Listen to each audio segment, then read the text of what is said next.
Hi, folks. Welcome to the Prepared Homestead. This is Travis. Thank you all for stopping by to watch. Well, the weather got really crazy last night. We were not expecting quite what we got. There was a chance of rain, a chance of some thunderstorms. Not that unusual.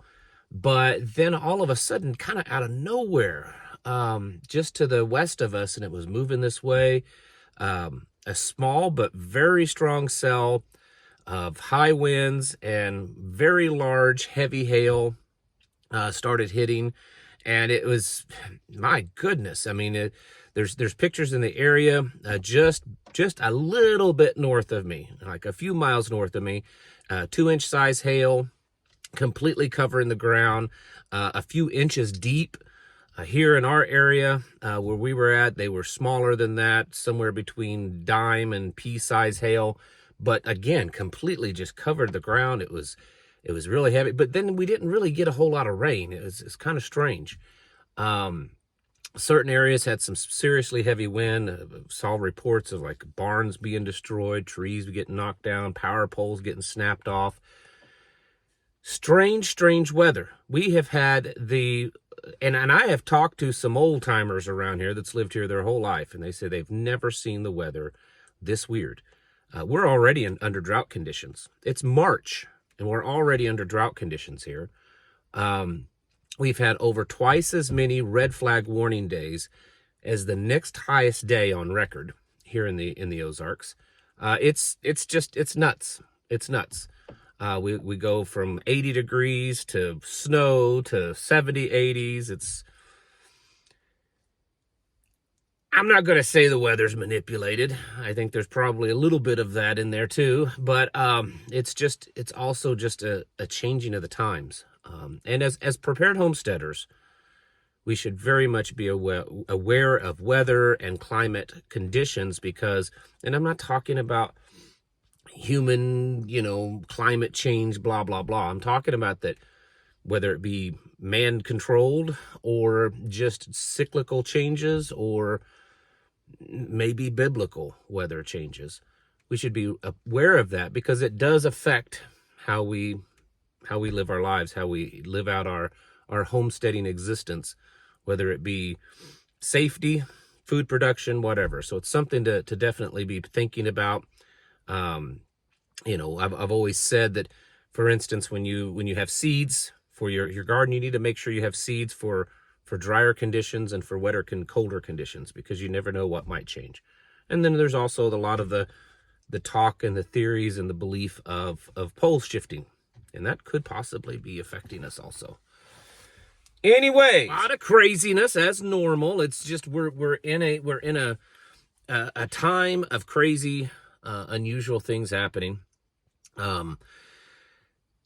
Alex Jones has actually jumped in the conversation of my video Friday on Trump saying that he would be willing for us to be part of the Commonwealth, the British Commonwealth. And a lot of you, some of you, kind of laughed at that, said that was ridiculous. I'm trying to find something that's not there, but it was true that he said it, and a few more people are starting to speak out about it. And it looks like that, was Trump joking? Was he serious? Was he trolling? You never know. But anyways, Alex Jones spoke out about it, said that was a bad idea. Who knows? With all the pushing for some new world order, some golden age, transhumanism, all the great reset stuff that's going on. Who knows? I think that there is it's kind of all connected. I mean, as much as some people don't want to see that, they want to roll their eyes to it. It's connected, and we're watching things rapidly change. And a lot of it's not just changes. I want to, as a little side caveat note, whatever. It's not so much that things are changing in everything that's going on. It's that some things, I think, are meant to condition us to be more accepting of certain things. Think of like the gay and the transgender agenda and all that kind of stuff. It's incremental stuff that gets people more people just kind of okay with it. And I think the transhuman thing is also happening. As a little side note, Elon Musk, what remember just a few weeks ago was talking about how he had another baby, right? Another woman was pregnant by him. Well, since then there's been another woman. I think he's up to like 14 children, but those are all in vitro fertilization. He's really big on that, and Donald Trump has been pushing that, and I think that's all part of the transhuman agenda. I mean, it's just one little example that we're seeing. I think the transgender stuff is part of the transhuman agenda. The push for Bitcoin that's been talked about a lot, cryptocurrencies, that's been talked about quite a bit here lately. In fact, saying that it's the new gold, that Bitcoin is the new gold, and getting people more used to a cryptocurrency that not only is just as fiat as our current currency, but it actually doesn't even physically exist. Little things like that, the Neuralink, the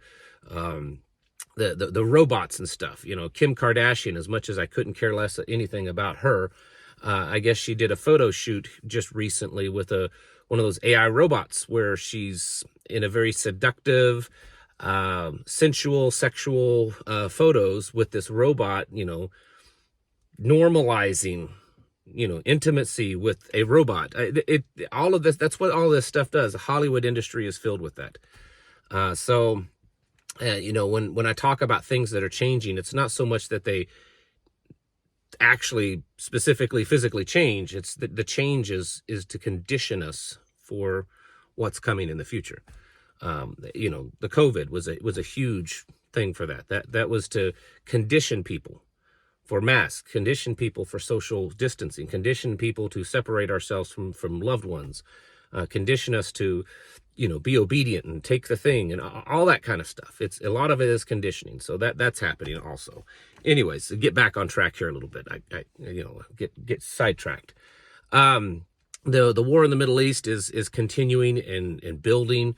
The Houthis in Yemen have claimed that they have targeted another U.S. carrier this morning, and are continually targeting Israel, their main international airport there, and another U.S. naval aircraft carrier. There we go. Is being sent into that area to defend the area. So things are continually heating up there. Iran is saying that they will, they've already started to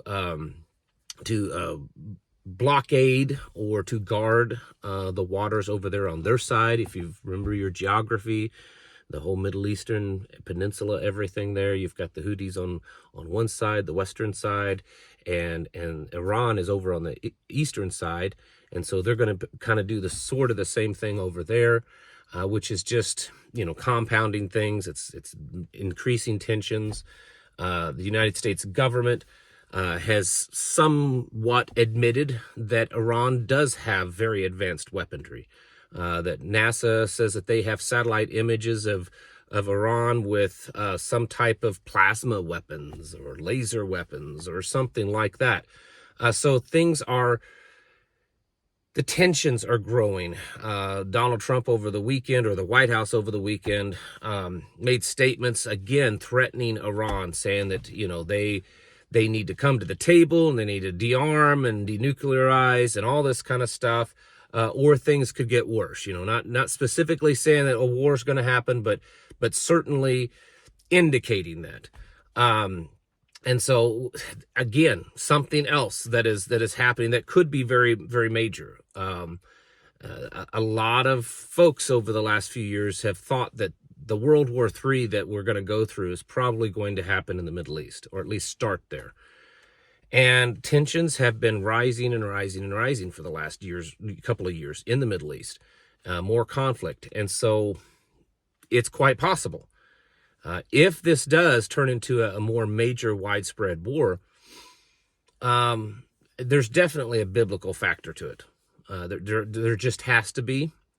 But we have to, brace ourselves, because it may seem isolated. We've already been through wars in the Middle East, and, it sucked, but, it didn't cause America to collapse. This one could definitely be different because of just all the players involved, it's different, and it's a more I'm trying to think of the right word. It's more imperative that an outcome happens. You know, before it was some ragtag guy that was behaving badly, and most of the other Middle Eastern countries didn't care. This is different. The Arab League came out over the weekend encouraging not just all Muslim countries, but all countries around the world to stop doing business with Israel, to cut off trade with Israel, to cut off any type of military, alliances with Israel. And so things are getting more tense. And, does that in itself mean it's the end of the world? Well, of course not. But the possibility of things happening because of that, or just other stuff compounding it, economic problems. There's still a strong chance that the United States could go through a recession in the next year, that we could see a stock market collapse. The end of March is historically the time of the year for that to happen.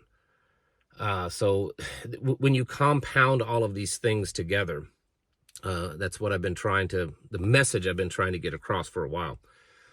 That is the danger. It's not that so much that any one of these things are bad, meaning like apocalyptic bad. It's that pulling them all together can greatly destabilize the system, greatly destabilize everything, to the point that we do see a collapse.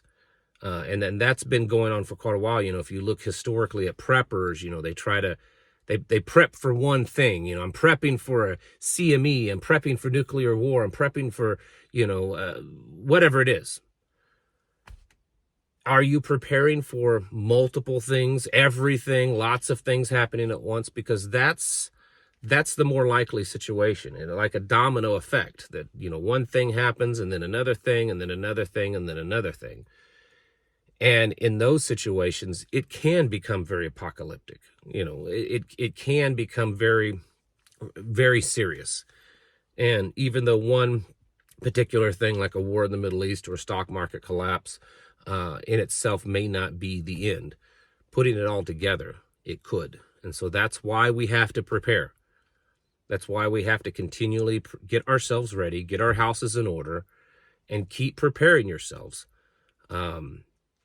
Stocking up as often as you can, continually building that mindset, but most importantly, working on your spiritual connection with God the Father, his son, Yeshua, Jesus, because these are biblical times. We live in biblical times, folks. And we're living through and seeing and living through spiritual warfare. So get ready, because it's not going to happen. It is happening. Thank you all for watching. Catch you in the next video.